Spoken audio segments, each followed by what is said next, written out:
नमस्कार, आप सुन रहे हैं रेडियो एक्टिव 90.4 FM भागलपुर। मैं हूं आरजे त्रिशा। कोरोना महामारी का समय है और आप एहतियात के तौर पर सारी सावधानियां बरत रहे होंगे। हर दिन एक नई उम्मीद और एक नई कहानी के साथ आप आगे बढ़ रहे हैं। भले ही आपकी जिंदगी सीमित दायरे में बीत रही हो, लेकिन अच्छे शुरुआत का मौका यही है जिससे आप अपनी लाइफ को एक नए मोड़ पर देखेंगे। जी हाँ, रेडियो एक्टिव 90.4 FM एवं भागलपुर स्मार्ट सिटी लिमिटेड लेकर आए हैं लॉकडाउन के पन्ने सीरीज, जिसमें आप सुनेंगे हर गुरुवार एक नई प्रेरक कहानी दिन के 11 बजे, जिसे प्रस्तुत कर रहे हैं Shri Sunil Kumar, CEO smart city Bhagalpur. तो चलिए सुनते हैं इनके द्वारा सीरीज का 5वां एपिसोड। हाजिर हूं मैं सुनील कुमार लॉकडाउन सीरीज की 5वीं कहानी के साथ। आज की कहानी का शीर्षक है परिवार। तन्मय आज से करीब 2 माह पहले विदेश से लौटा था।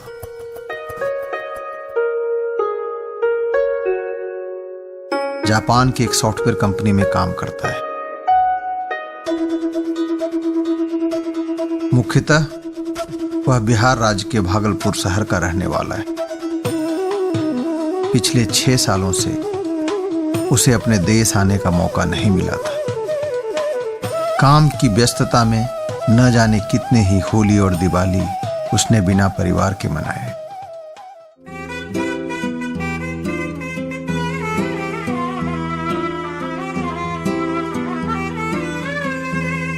असल में 6 साल पहले बहन की शादी के दौरान उसकी मुलाकात भव्या नाम की लड़की से हुई थी।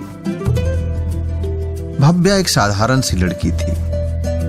उस समय अपनी पढ़ाई कर रही थी और आज भागलपुर मेडिकल कॉलेज में कार्यरत है।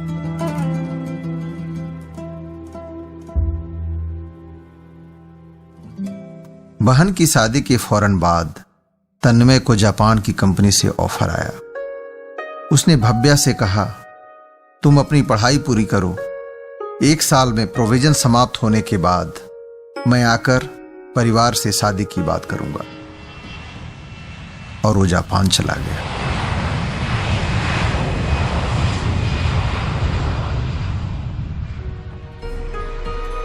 साल बीते और वह जापान में अपने काम में व्यस्त हो गया।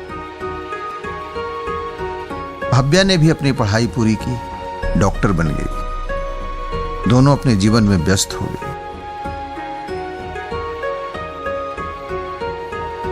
हालांकि ये सत्य है कि इंसान जैसा प्लानिंग करता है हमेशा वैसा नहीं होता। कई बार हम काम में इतने व्यस्त हो जाते हैं कि वक्त का पता ही नहीं चलता। आखिरकार 5 साल बाद भव्या ने अपनी मां से खुद ही तन्मय के बारे में बात की और तन्मय ने भी अपने काम से थोड़ा सा वक्त निकालकर अपने घर वालों से बात की। दोनों परिवार मिले और फिर क्या था, बात पक्की हो गई। शादी का मुहूर्त निकला और दोनों परिवार मार्च 2020 की एक शुभ तारीख पर शादी के लिए सहमति बनाई। तन्मय अपने प्यार की खातिर अपने व्यस्त जीवन से कुछ वक्त निकालकर हवाई यात्रा कर इंदिरा गांधी इंटरनेशनल एयरपोर्ट पहुंचा। कोरोना तब तक देश के कुछ हिस्सों में अपने पैर पसार चुका था। एयरपोर्ट पर थर्मल स्क्रीनिंग हुई। तापमान नॉर्मल होने की वजह से उसे दूसरे दिन घर भेज दिया गया।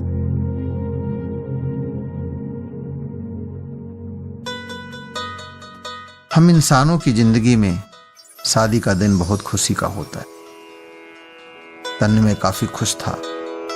1 हफ्ते में उसकी शादी होने वाली थी, पर अचानक उसकी हालत बिगड़ने लगी। बुखार और खांसी के लक्षण कोरोना की ओर संकेत कर रहे थे। परिवार में सभी परेशान हो गए। अब ये कोई आम बीमारी तो थी नहीं, और परेशान होने की सबसे बड़ी वजह ये थी कि अब तक इसका कोई उपचार उपलब्ध नहीं था। तन्मय बहुत परेशान था। उसने खुद को अपने कमरे में बंद कर लिया, गहरी सांस ली, खुद को समझाया, अगर मैं इसी तरह घर में रहा तो खुद के साथ साथ परिवार और अपने शहर को भी मुश्किल में डाल सकता हूं। अतः उसने जांच करवाना जरूरी समझा और स्टेट हेल्पलाइन नंबर को कॉल लगाया। कॉल करते ही अस्पताल कर्मी उसे जांच केंद्र ले गए।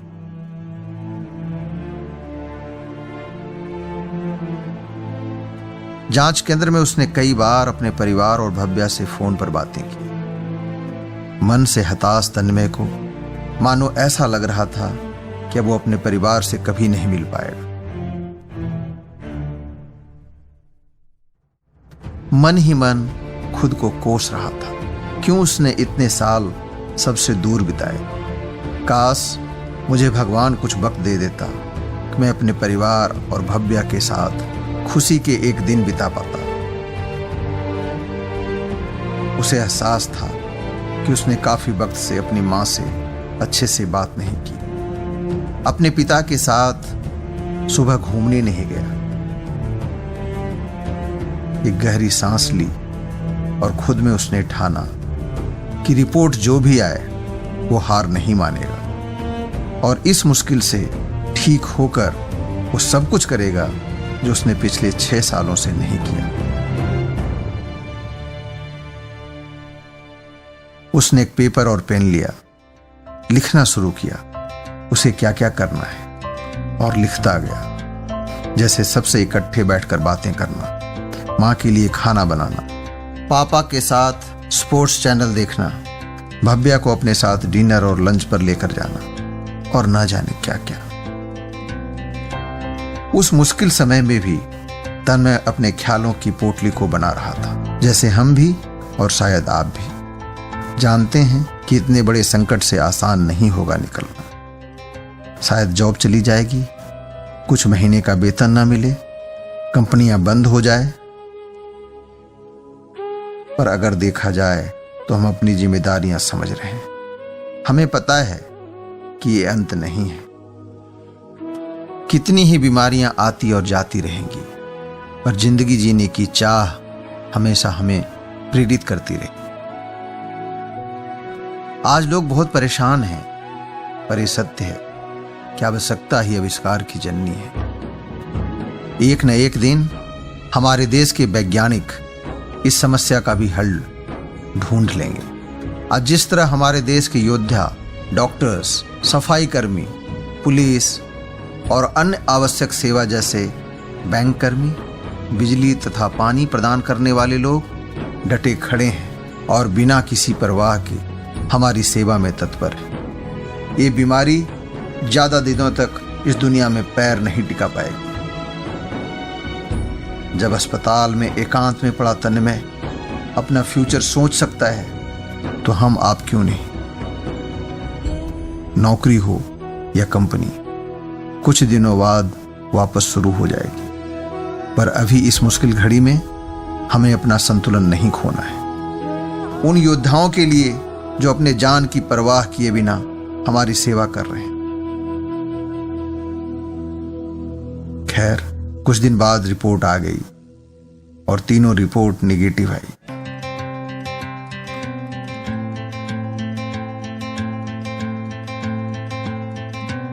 तन्मय को अभी भी विश्वास नहीं हो रहा था, उसकी खुशी का ठिकाना नहीं था। आखिर 10 दिनों के बाद तन्मय वापस अपने घर पहुंचा और वो सब कुछ किया जो उसने अपने पेपर में लिखा था। अब आप सोचेंगे भव्या के साथ लंच और डिनर कैसे किया होगा, तो बता दें वो अब भी पेंडिंग है। अभी भव्या और तन्मय एक शहर में हैं और घर में मजेदार रेसिपी बनाकर एक दूसरे को भेजते रहते हैं। लॉकडाउन बढ़ जाने की वजह से शादी स्थगित हो गई है। फिलहाल तन्मय अपने परिवार के साथ है और बहुत खुश है। उसे एहसास हो चुका है जिंदगी में सबसे महत्वपूर्ण इंसान का परिवार और स्वास्थ्य है। Thank you.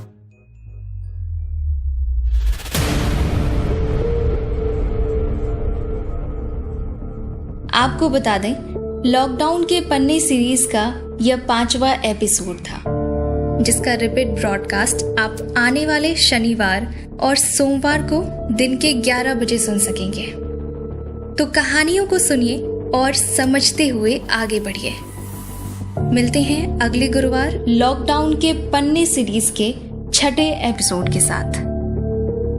अभी के लिए अनुमति दीजिए।